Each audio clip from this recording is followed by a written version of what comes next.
All right, everybody. Good morning. Welcome to Sports Shorts Daily. Ronnie Rants alongside Tommy Krysan, TK over at Court Street Cafe, where they're clearly cleaning the dishes right now. TK going to be talking to us today a little bit about, of course, LSU men's and women's hoops. Been riding that train. Is it 17-5-1? Is that Yes, where we are, Tommy? yes, it is. LSU crumbled in the second half, as Hunter McCann predicted. By the way, a better bet than LSU not covering might be LSU covering in the first half and not covering in the second half. That might be even a better bet. LSU blew a 17-point lead. I believe it was 17 points. It was a big double-digit lead on the road at Florida, and they end up getting beat by double digits. So cash that winning ticket if you've been following Sports Shorts' advice over the last couple months. LSU's win. They won a big game on Friday against Georgia, a team that took them to overtime at home at the SEC tournament. They won it handily and were in command the whole time. They looked like the men on Saturday. They blew up. I think that was where it was a 17-point lead. They blew a 17-point lead in the first half against Tennessee, the Lady Vols, on a neutral court, lost in the semifinals of the SEC tournament. And then South Carolina went on. They won now 38-39 in a row. They blew out Tennessee to win the SEC championship. So now the women will come home. They'll host the first two rounds of the NCAA tournament at the PMAC. It'll be the toughest ticket. That second game will be the toughest ticket here. And then as far as LSU baseball is concerned, the Tigers have won 3 in a row over the weekend, 2 against Central Connecticut, 1 against Butler. They go for the rare 4-game weekend sweep tonight against Butler at 6:30 on ESPN Plus. Myself and Lynn will be on the call.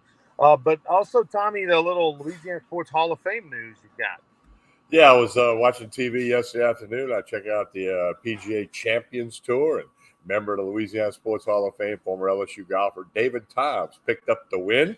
He kind of wheels were coming off a little bit the last 4 or 5 holes, but he survived and bogeyed the final hole. He had a great up and down from greenside, and he picked up his 3rd win on the Champions Tour, either 3rd or 4th. So it was good to see David Times, LSU guy, and loves all LSU athletics, and then of course a member of the Louisiana Sports Hall of Fame picking up the win on the Champions Tour. I enjoyed watching that.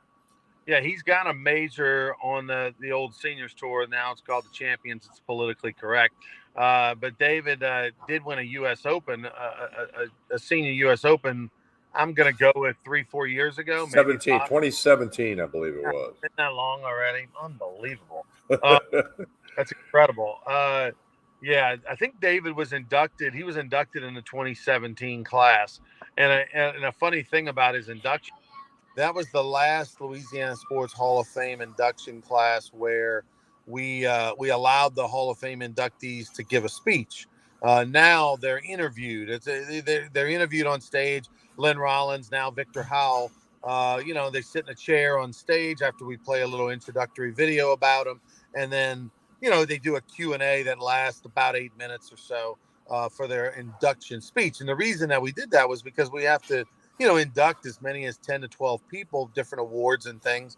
And, 11 people giving a speech, that thing can, with all the other stuff we have, that thing can last 4 or 5 hours. So we want to try to limit it to make sure that the whole thing lasts under 3.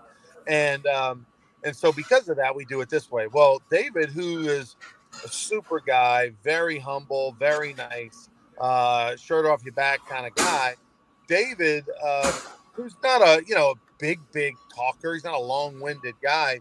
He got up there, got a very emotional, teared up during his speech, which a lot of people do. Ed Reed did as well that during his induction speech that same year. But he went for like 22 minutes, when he was only supposed to go for like 8 or 10. So anyway, that's what I remember. I was shocked by, wow, David's going on and on.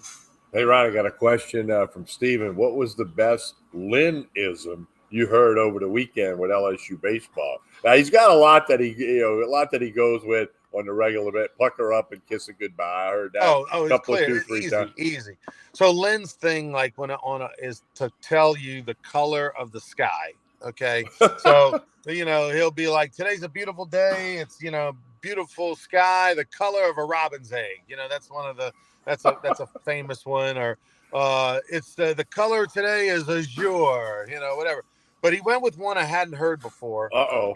He went with I think it was Saturday. He said the sky is the color of a Gulf blue crab before it's boiled. A blue crab claw. The color is the color of a blue crab claw before it's boiled.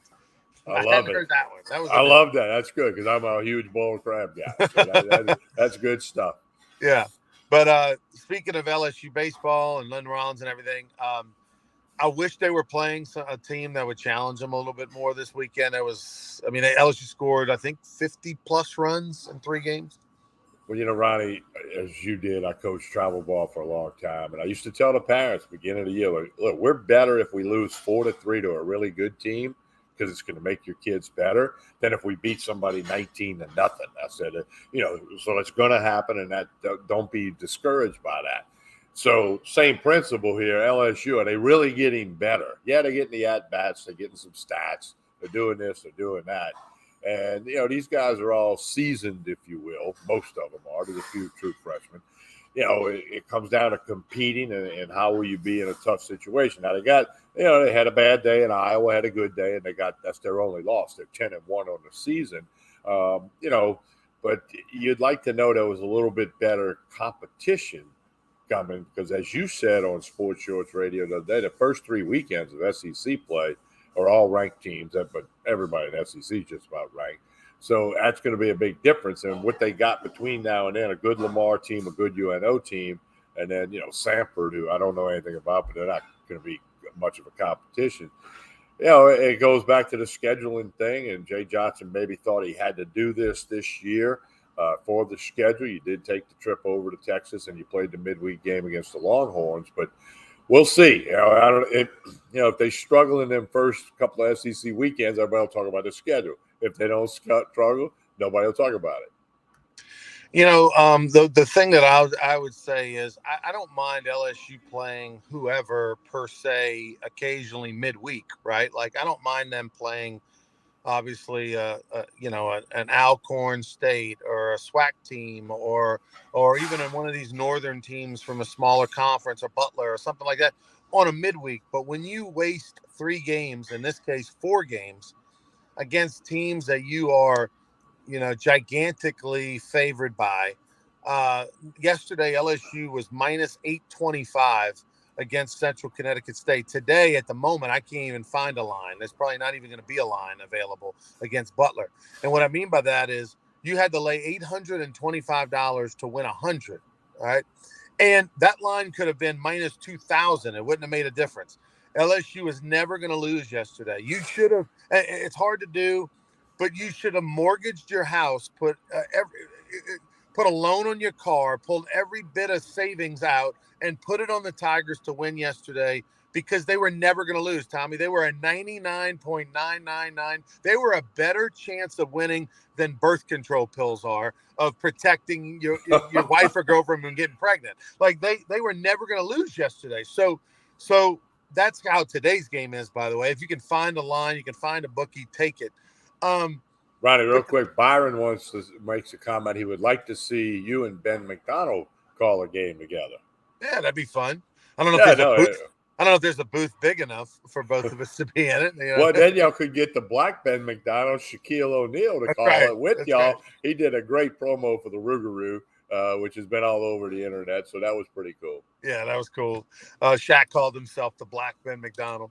But I just don't know what you learned about yourself is what is the point of this, Tommy. You went out there, you scored 50 plus runs, you dominated your opponent. But what did you really learn that you can trust and take into Texas A&M 2 weeks from now that you go, oh, I learned this about my team this weekend that I can count on this guy or I can count on this 2 weeks from now? I don't think you learned really much. Well, what you could look at, Ronnie, is he emptied the bench for all the games. Kay Beloso had a really nice weekend. He struggled a little bit, 2 years ago, got hurt last year. So maybe he's learning that there are some other guys I can turn to. Ben Nippol's not hitting the ball at all. So does he go with somebody? I put Gavin Guidry on the mound the other day. So, he's trying some things. So I'm not saying it's a total loss or that he's not getting anything out of it, but again, it's one of those arguments that becomes stronger as time goes on, good or bad. Talking about LSU baseball and talking about the first baseman that you just mentioned off the bench. Beloso. I'm talking about Cade Beloso. A great story. Yeah. He's 5 for 7 on the year. He's got 2 homers, a double, 7 RBI. I mean, here's what I think. I think they should start him today. I think they should start Cade Beloso at first base. He's a 5th-year senior. Start him today. Let Morgan play left. You still have Tommy White as your DH, and let Joe Bear play third. Tommy White, by the way, started throwing on Monday. He's throwing every other day. He's hopeful and optimistic that maybe at best he can play third on Saturday or Sunday this weekend and against Sanford. But here's what you did. Here's the thing. I want to give Cade Beloso a lot of credit, but he's also not facing quality pitching. And that's part of the problem is, okay, great. Cade Beloso's off to a great start. We know he can beat up 80 to 85 mile an hour fastballs. But what you did learn is that you now have a problem with Jones. You've let Jones sort of die on the vine a little bit, and which I don't love when they're a freshman and they're an unproven player, that you just keep putting a guy out there that now Jones got more than 50% of his at bats are strikeouts now. And he went 0 for 3 with 3 strikeouts yesterday at first base. And he's a true freshman. So even against the not great quality pitching, not SEC level pitching, he is struggling. The average is well below 300 now. He's got 60% strikeouts. And I think you've got to manage freshmen no matter how good you think they are, unless they're Todd Walker good, or unless you just don't have another option. Like, hey, we don't have anybody to play third. He's our only guy, that kind of thing.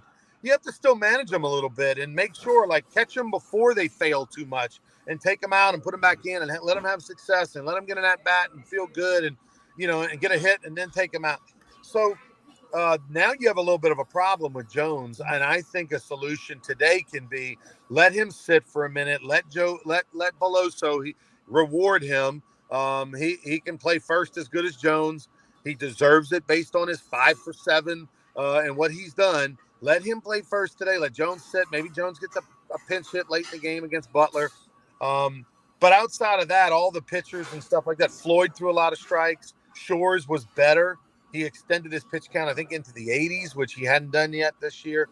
But you still have a lot to learn before the Texas A&M series. Ronnie, question from Jamie. Who's pitching today for LSU? Do you know? They're going to go with Thatcher Hurd is going to get the start today. Thatcher Hurd pitched, of course, against Texas on the road, went 4 innings, 4 2/3, I believe. In that game, Thatcher Hurd is expected to be a stud for LSU this year. Of course, he was really good last year before he got hurt for UCLA. He's one of the major one of the major transfer guys, portal guys to LSU. If he goes out there today, Tommy, and goes and works 5 innings and it doesn't have any ill effects of that and looks like, 5 innings, 7 strikeouts, 1 walk, 2 hits, or maybe 1 run. Like if Thatcher Hurd can go do that today against Butler, I would look for them to put Thatcher Hurd into the rotation, let him get the start next Sunday. And if it goes well, that's your rotation. Skeens, Floyd, and Hurd for opening weekend. I think that's what they hope for, and that's what they anticipate happening. All right. Well, it'll be interesting tonight. Bet all you can on LSU as they play Butler. If you can find it, that is a question. No doubt about that. And if you can find it, please let me know. Please text Ron or text TK. We want to hear DM, from you. Whatever. Send up a smoke signal, whatever. Let me know if you can find the LSU Butler line anywhere, because I will put my brand new Ram on the market. There you go. It's a good looking truck, by the way. Thank you, brother. We call it the Panda. It's got white with black spots. Okay. It's all blacked out on the tires and the rim. You got a white pickup. I got a black pickup. So, we got it all covered. That's it. Hey, Ronnie, LSU spring football starts Thursday. We'll talk more about this on Wednesday. Ryan Kelly, they're cranking it up. But, Ryan, some interesting things out of Major League Baseball now. Now, we had, 10 games or so to look at the new rules. And overall, it's a positive, and the games are really speeding up by an average of 20 to 21 minutes, okay? But you got the players and some managers that are starting to push the envelope. I sent you a picture of a lineup, of a defensive setup yesterday. The Red Sox brought their right fielder in where the other infielder would have been in the shift, and then they put two outfielders, like a left center and a right center, maybe shading both a little to move to their left towards the right field line if necessary. So that's not violating the rules of the new shift, but it looked like a shift. That's why I sent you a screenshot of it. Also, Max Scherzer and a couple of other pitchers have been getting already set. They come to their motion. They're ready to break. And as soon as that batter looks at them, boom, they come in with the pitch, almost the old-fashioned quick pitch. And a couple of the umps have said something about that. And also they're big talk about get rid of the pitch clock in the 8th and 9th inning of a tight game if it's within 4 runs. Because they're saying, you don't want to lose a game that matters in the regular season or a playoff game with a ball or a strike count because of the pitch clock. And, that's opening a can of worms. I get it. But I'm like you. If you're going to have the rule, have it from the first inning through the ninth. Yeah, either get rid of the rule or put it in the whole. You can't change it in the 9th inning because it happens to be 2-1. The first inning is just as important as the 9th inning. I mean, absolutely. All the innings count the same. Like you're saying, hey, that this one's more valuable. It's almost like, like in basketball. Hey, the last 2 minutes, a 3-point counts as 4 points. I mean, like that'd be ridiculous. So I don't like that at all. Like, hey, you made these rules. And you either got to have an emergency meeting to change them right now, so guys have a couple weeks to get used to them before spring training ends, or you got to live with it this year and figure it out next year. But look, the Scherzer thing is real, and so what the deal is that a batter can call timeout only once during at bat. So the other thing you're seeing is catchers back picking the first a whole lot more often to try to let the runner know, because the pitcher can only go over there so many times, Right. So you're seeing some of that. I don't think it's like the end of the world kind of stuff, but, players are always going to try to get an advantage, do whatever you can to compete. And if Max Scherzer can get ready and quick pitch and get the strike, he's going to do it. If the Red Sox can move their right fielder in deep second, quote unquote, and they're going to do it. I mean, so that, it's all about winning. And players have always, forever and ever, tried to get an edge, do something to win. Now, one conversation I was in, right, I want to point this out, over the weekend about the new rules.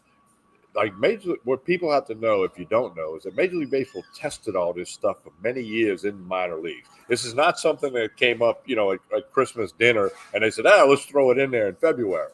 No, this is something they've studied the data, they've compiled the stats, they've talked to players, talk to everybody involved. Many, many years of sampling these things at the minor league level. And, of course, then that makes the whole argument that some of the newer players in MLB will kind of be used to the rules, so it won't be in effect. So lots of conversation in all those directions. Here's the thing, though, that is that, like, I if you're going to have the clock, which speeds up things tremendously. I mean, LSU baseball right now, 9-inning games, full 9-inning games, they are 30 minutes faster than they were a year ago at the moment. Okay, that is, substantial. That is gigantic.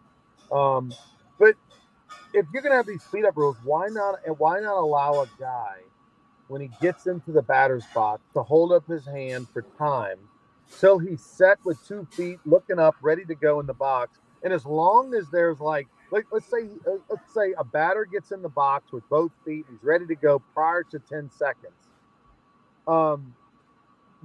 You should then hold up you should then be able to, hey, give me a second, let me get set. Okay, boom, now I'm looking. Right now what's happening is because a batter can only ask for time once, if he asks for time, then the pitcher knows the next time he gets in the box, the second his 2 feet get in the box and he looks up, I mean, he's got to be in a ready hitting position, they're calling it.